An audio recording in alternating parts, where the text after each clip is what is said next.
intakes in the world, they also have some of the worst rates of osteoporosis.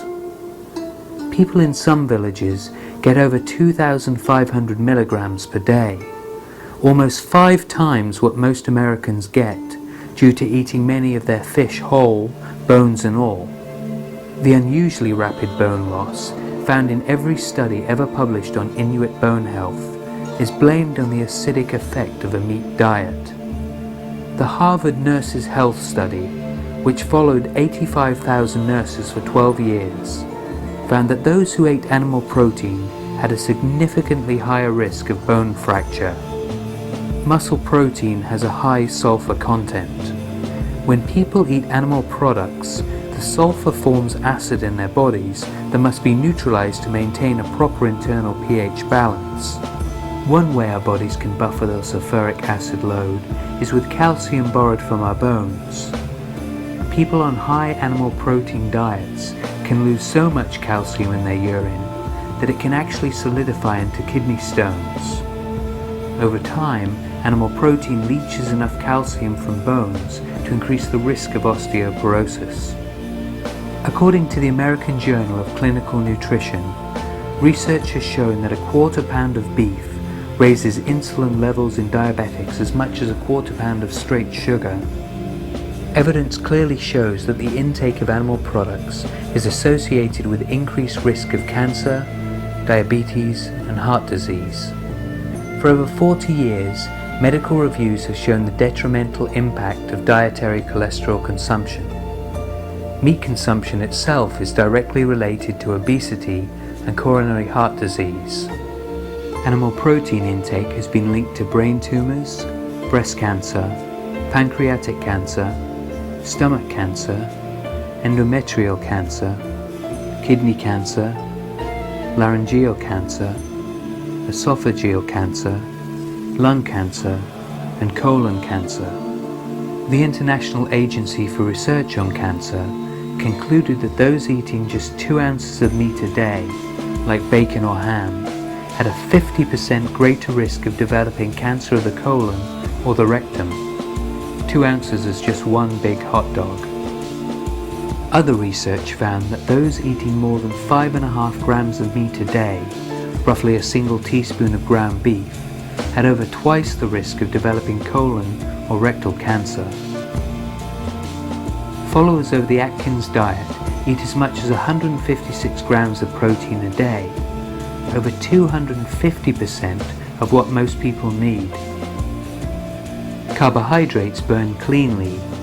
Carbohydrate means carbon dioxide and water, which are what plants make carbs out of.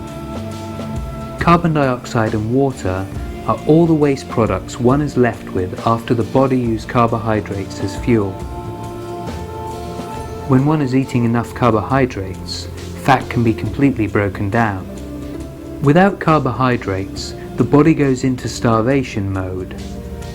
Its only choice is to burn fat inefficiently using a pathway that produces toxic byproducts such as acetone and other so-called ketones.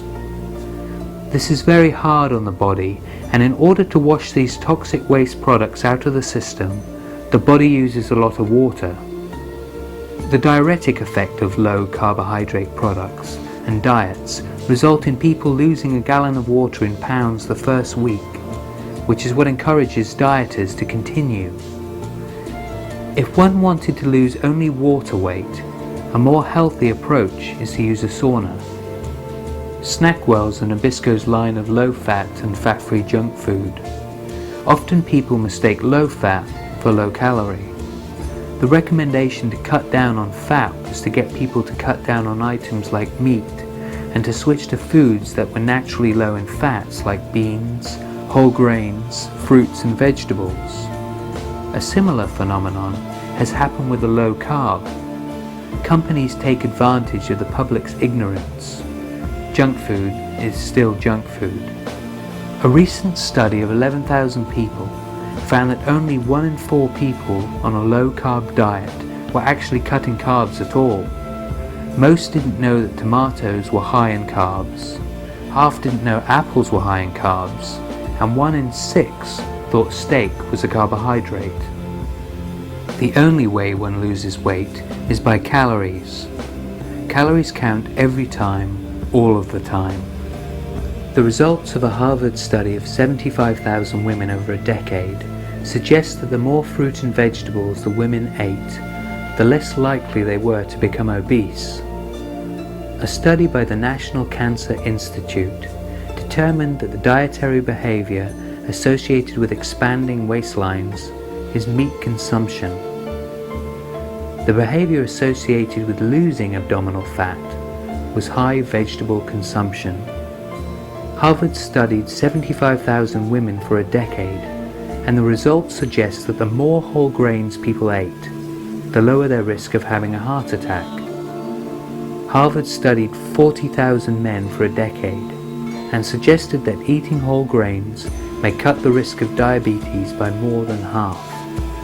It may be no coincidence that the longest living people in the world, even by some accounts outlasting the Okinawan Japanese, are the California Seventh-day Adventist vegetarians. The most healthful diet in the world is also the one most successful in weight control: grains, legumes, fruits and vegetables. One can add nuts to the list as well, since despite their caloric density, a 2003 review concluded that eating nuts every day might help one maintain or even lose weight. The optimal diet is one centered around good carbohydrates, that is, unrefined, good fats like nuts, and the best sources of protein, which according to the Harvard School of Medicine are beans, nuts, grains and vegetables. There is evidence that some types of plant fat, such as olive oil, may protect against breast cancer. A University of Cambridge study found that women eating 34 grams of saturated fat a day seemed to roughly double their risk of breast cancer, compared to women who only ate 11 grams of saturated fat. Fruit consumption seems to protect one from numerous cancers and may reduce heart disease mortality, cancer, and total mortality. Those eating just 25 grams of fiber a day seem to cut their risk of colon and rectal cancer by 40%. Ideal LDL or bad cholesterol levels are between 50 and 70, although an LDL level below 100 milligrams is often considered optimal for all individuals. According to the American Journal of Cardiology, the only two groups in America that seem to consistently reach that goal are those on cholesterol-lowering medication and those on a pure vegetarian diet. For Americans to drop from 130 to under 100 milligrams, they need at least a 23% drop in LDL. That's exactly how much a low-fat vegetarian diet can decrease LDL in 3 weeks, based on a study of 4,587 adults.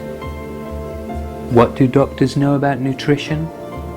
Even as recently as 2004, less than half of all US medical schools have a single mandatory course in nutrition. The truth is that we have known for 80 years that the protein found in beef, fish, and poultry increases calcium loss through the urine. Just one serving of meat a day significantly increases the risk of bone fracture. If Americans adopted a vegetarian diet, says Dr. William Castelli, director of the